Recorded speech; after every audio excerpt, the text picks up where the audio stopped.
Alors Bertrand, est-ce que toi aussi tu t'es barré de X, enfin de Twitter ou de X, je sais plus comment on doit l'appeler, mais bon, c'est X maintenant. Mais pour que les gens comprennent bien, Twitter, là, tu t'es resté sur Oh, Twitter? bah écoute, j'ai réfléchi, puis je me suis dit que j'allais rester. C'est comme la question pour un champion. Soit tu pars, soit tu restes. Moi, je reste. Alors d'ailleurs, je suis pas le seul, t'as vu? Il y a même des écologistes radicaux qui y restent. Elle a dit finalement je reste. C'est Marine Tondelier. Alors qu'elle avait fait un compte à rebours, elle aussi, pour dire qu'elle allait partir, tous les jours, on avait le droit à des pavés, hein. Ouais, mais je crois que sinon elle va s'ennuyer, tu comprends? Si elle est plus Oui, sur X. Parce que, alors je sais pas, je connais pas malheureusement les autres réseaux sociaux, parce qu'on peut pas être un peu partout, c'est déjà pénible un peu d'être sur les réseaux sociaux, ça prend du temps. Donc si on s'inscrit sur les autres, ça va plus quoi. Enfin, ceux qui sont sur les autres réseaux qui ressemblent à X, vous pouvez nous dire ce qui se passe et s'il y a des gens qui pensent que pareil ou pas. Mais en tout cas, c'est clair que il y a aujourd'hui beaucoup de gens qui quittent X. Alors Marine Tondelier, bon, elle devient folle, elle ne quitte pas X, mais enfin, elle a tweeté un truc qui était quand même marrant dans le contexte de l'arrivée au pouvoir de Donald Trump. Donald Trump entame son mandat par un discours d'une violence inouïe. La transphobie tue aux USA comme ici. Alors ça, c'est fascinant. Le message incroyable.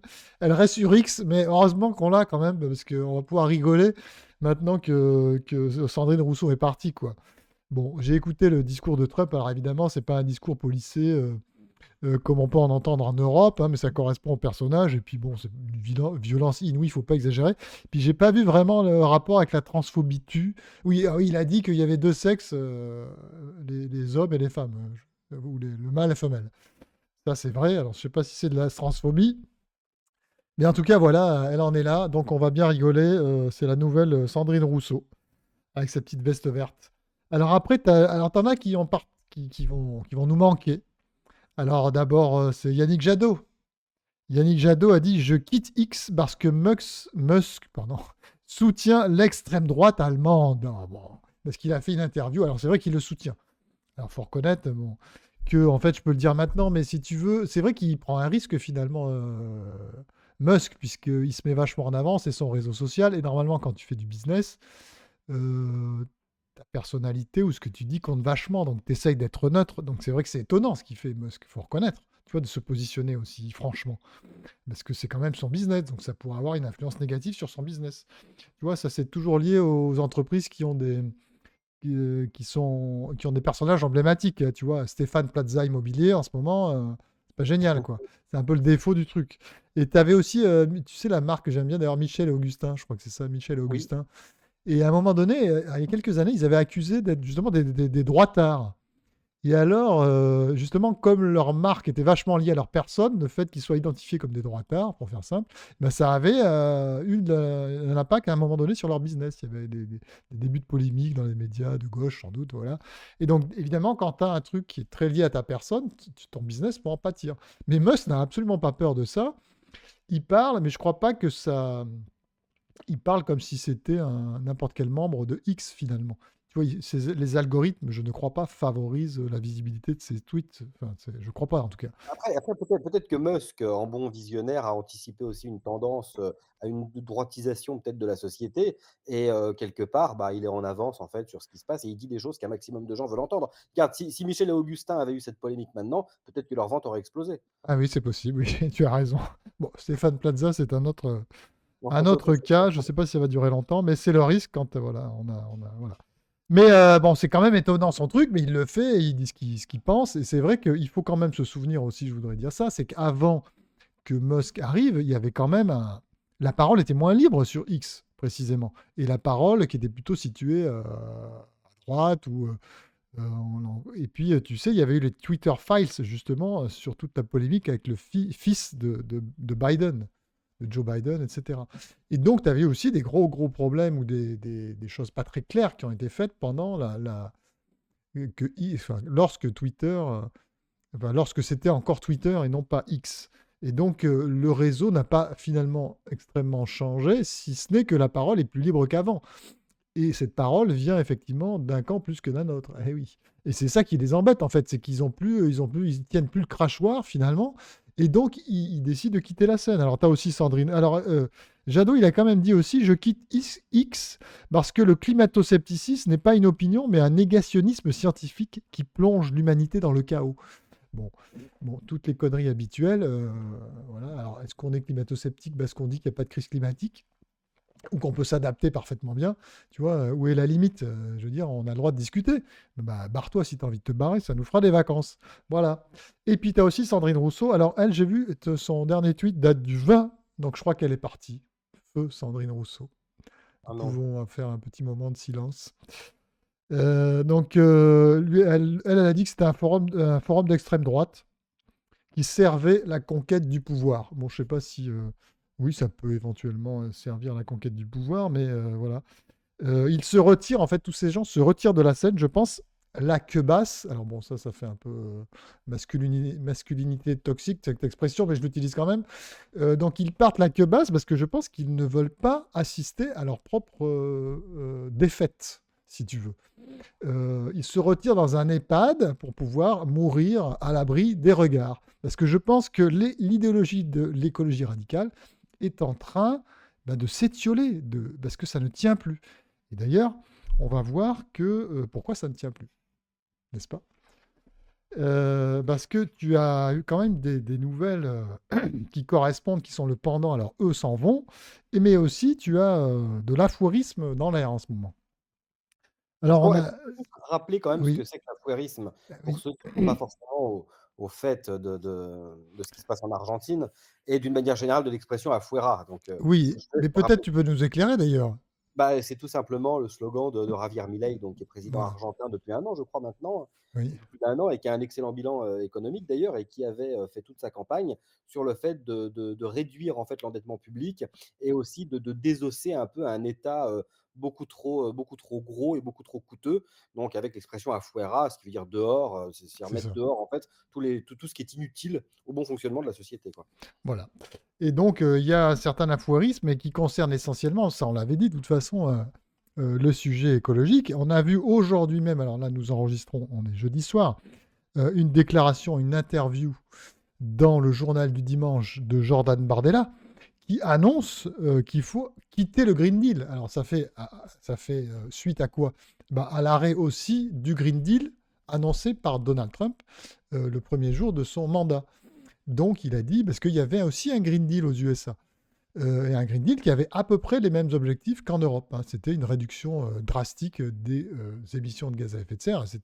C'est la décarbonation très très vite, hein, en 10 ans. Enfin, c'est un truc, quand tu connais les États-Unis, si tu veux faire de la décarbonation comme ça, tu mets les États-Unis par terre. Ça n'avait aucun sens. Alors, ça a plus de chances que chez nous, parce que au niveau du CO2, si tu veux, les États-Unis sont quand même responsables d'une quantité beaucoup plus importante que nous, hein. Nous, on est des petits poussés, à côté, on n'est rien du tout. Mais donc, ça a encore plus de sens chez nous de rompre avec le pacte vert. Ça, nous, on le défend depuis longtemps. Pourquoi? Parce que ça ne concerne grossièrement que ces objectifs du CO2, des problèmes que nous ne réglerons jamais et qui n'aura jamais aucun impact, et donc qui n'auront aucun impact sur l'état de l'environnement. C'est dépenser des milliards et, comme le dit Bardella d'ailleurs, c'est organiser la décroissance, mais sans qu'on puisse observer le moindre résultat positif sur l'environnement. Ça, c'est très clair. Bon, j'ai déjà fait des analyses là-dessus. Et je renvoie d'ailleurs à l'article, la tribune que j'avais publiée dans le journal du dimanche, où j'expliquais quelle devait être la politique de la droite. Pourquoi j'avais dit la droite? Parce que je suis désolé, aujourd'hui, c'est le seul camp qui est capable de dénoncer les politiques écologiques punitives comme celle-ci, puisque l'extrême centre et l'extrême gauche, où la gauche et le centre, eh bien, sont alignés sur un soutien au pacte vert et aux objectifs délirants de décarbonation. Et donc, dans ce contexte-là, malheureusement, il ne reste plus que la droite qui a une position différente. On l'a vu donc avec la Bardella qui veut quitter le Green Deal, et c'est une très bonne chose comme on le défend nous-mêmes depuis très longtemps. On précisera, Bertrand, que Ouais, l'interview, il l'a donnée au JDD d'ailleurs aussi, oui, hein, oui, comme, il me même média semblait. que la télévision. Je crois que je l'avais dit, je l'ai dit, je crois. Tu l'as dit? Bah, Bon, peu je le importe. répète pour ceux Et qui ben voudraient c'est très bien. éventuellement la Bon, c'est assez payant, mais bon, on a réussi à le lire quand même. Bon. bien sûr, parce qu'on est abonné au JDD. Bien sûr, bien sûr. Et puis, il y a eu quand même cet événement de l'UDR Donc l'UDR, c'est quoi? C'est le parti d'Éric Ciotti allié au RN. Rassemblement national. Et ils ont fait, à mon avis, quelque chose qui est assez stratégiquement et politiquement intéressant, enfin, comment dire, oui, intelligent, tactiquement, disons, c'est justement de rejoindre le mouvement de l'affouérisme. Puisqu'on est en situation de crise, tu vois bien qu'il y a des énormes problèmes de budgétaires, eh bien, ils veulent couper énormément de crédits, en fait, de dépenses de l'État, notamment sur les collectivités locales. Ils veulent faire des regroupements totalement incroyables. Ils veulent supprimer les intercommunalités. Enfin, même j'ai entendu. Alors, c'est ça qui m'a étonné. J'ai lu plusieurs articles où il y avait marqué suppression de la région, du département et des agglomérations, des communautés. Mais alors, qu'est-ce qui reste comme échelon j'ai pas tout à fait compris. En tout cas, La province, ils veulent faire juste la province en fait, un oui, mais ça échelon, n'existe pas. Alors, ils veulent créer un nouvel échelon. Enfin, oui, à la place des autres en fait. De ce que j'ai compris, c'est ça, d'accord. c'est une rationalisation c'est la destruction créatrice en fait. Ouais, en tout cas, des coupes budgétaires extrêmement importantes. On peut lire sur le site de l'UDR tout ce qu'ils veulent faire.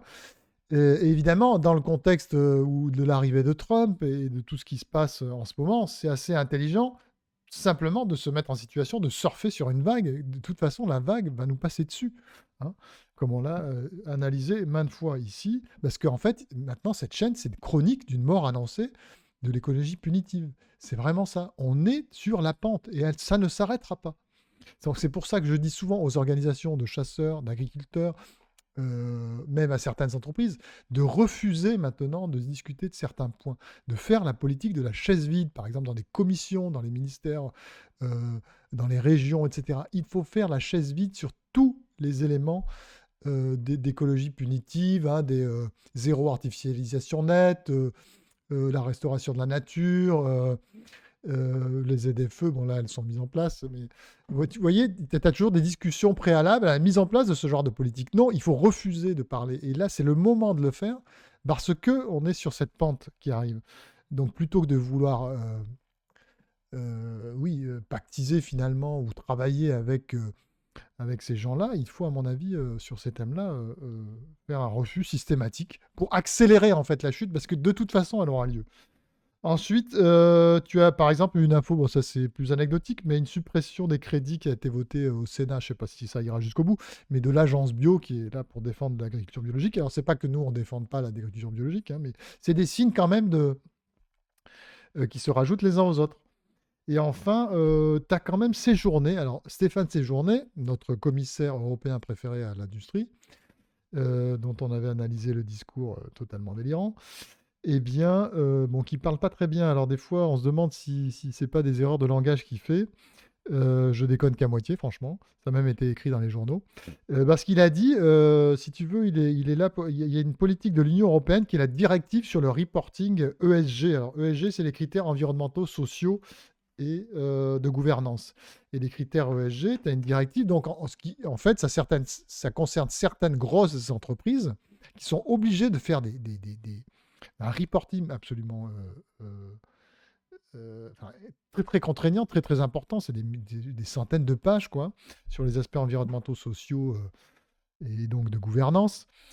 Et donc c'est vraiment extrêmement contraignant à mettre en œuvre. Ils doivent le faire depuis 2025. Et il a déclaré dans une interview dans une radio française, on va garder les objectifs climatiques, mais on va supprimer le reporting. Et plein de gens ont pensé qu'il s'agissait de ce qu'on appelle le reporting CSRD, donc qui est lié à la directive ESG que je viens de citer, et donc qui sont sur les indicateurs extra-financiers.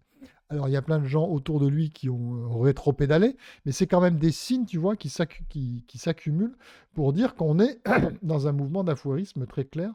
Pourquoi? Parce qu'on en est tout simplement contraint, hein. C'est juste, encore une fois, moi j'avais analysé très souvent la situation comme une situation d'abondance. Quand tu as de l'abondance, tu gaspilles. Et les politiques écologiques délirantes sont des formes de gaspillage. À partir du moment où tu n'as plus les moyens, eh bien, tu es obligé de revoir tes ambitions, quoi.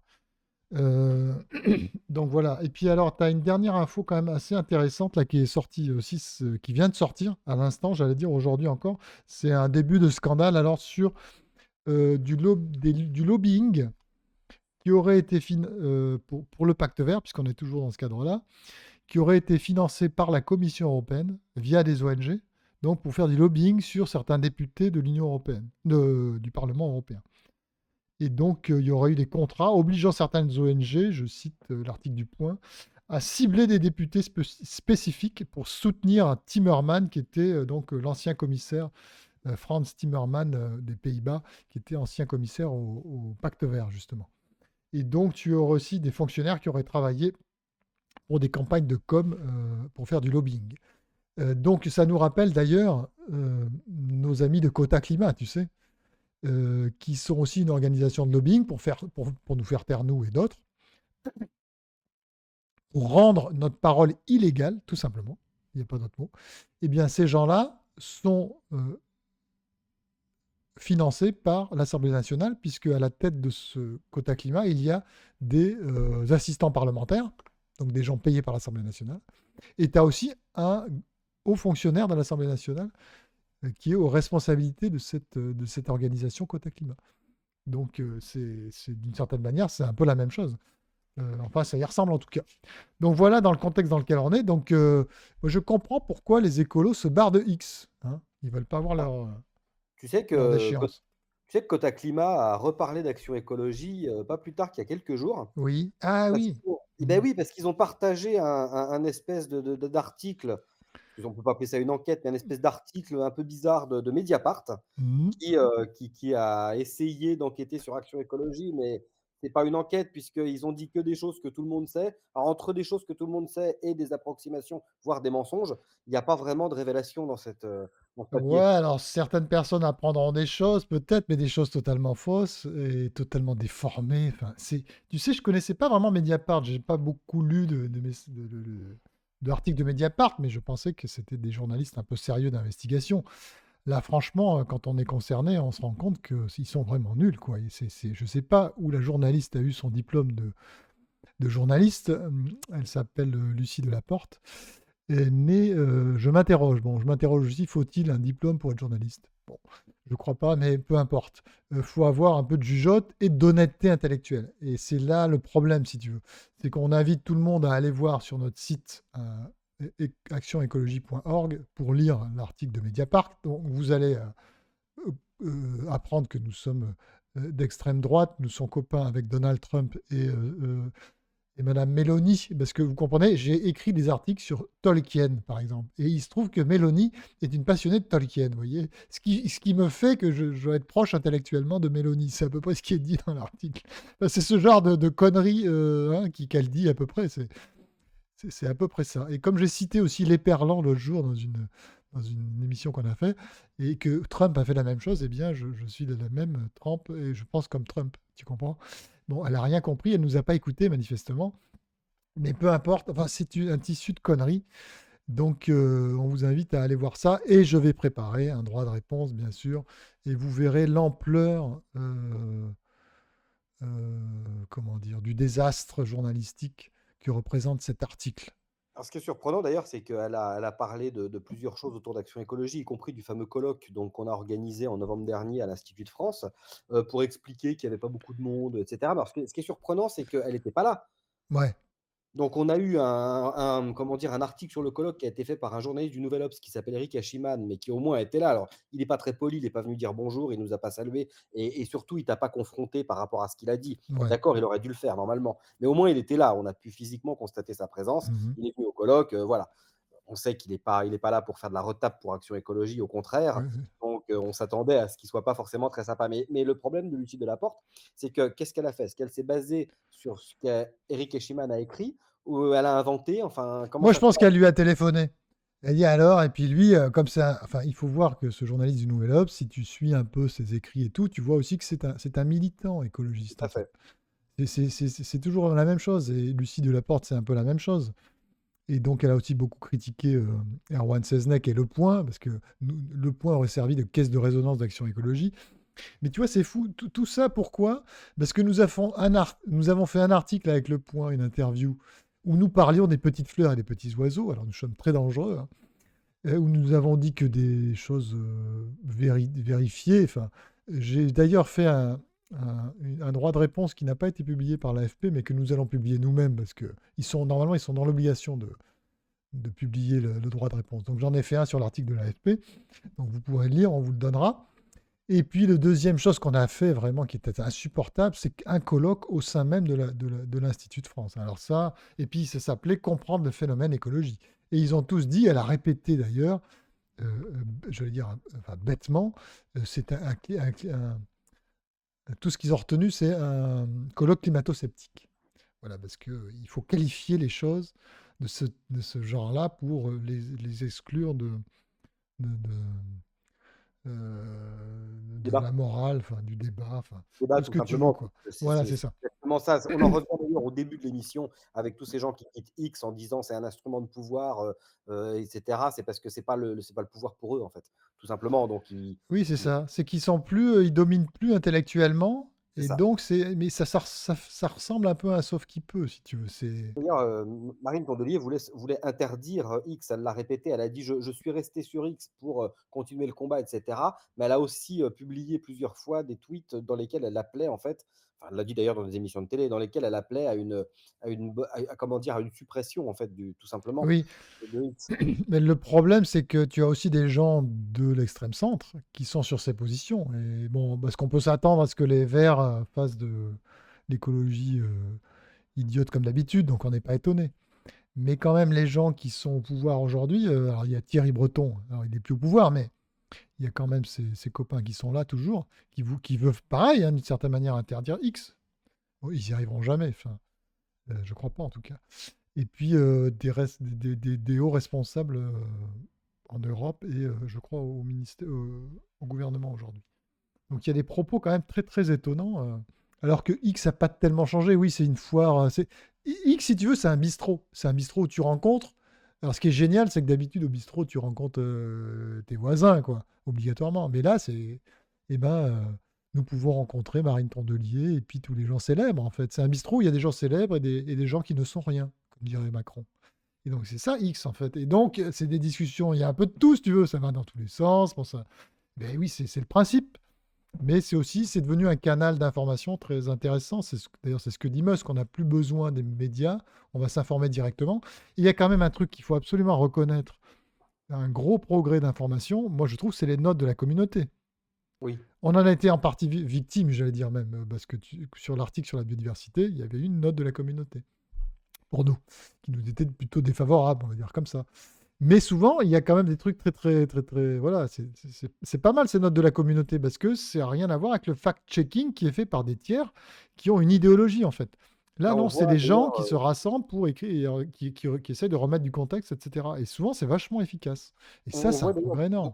beaucoup de notes de la communauté, hein, sur les questions énergétiques. Parce que très souvent, en fait, j'ai remarqué qu'il y avait comment dire? Une communauté, bon, pro-nucléaire qui était assez, importante puisque très, très, très souvent, quand il y a des tweets défavorables au nucléaire, immédiatement après, il y a des notes de la communauté pour venir expliquer, en fait, l'intérêt de cette énergie et cetera. Mm. Donc, c'est vrai qu'il y a un rééquilibrage, en fait, du débat grâce aux notes de la communauté, ce qui est pas plus mal. Et ça, c'est très intéressant parce que voilà, ça remet un peu de justesse, même si c'est pas parole d'évangile, hein, c'est pas voilà, mais comme d'habitude quoi. Faut faire preuve de comment on dit euh, de discernement, n'est-ce pas? De discernement. Ce que Mediapart oublie de faire, mais en plus c'est d'une malhonnêteté. Enfin, je vous raconterai un peu, mais il y a des choses qu'elle ne dit pas parce que ça ne l'arrange pas dans son récit de l'extrême droite.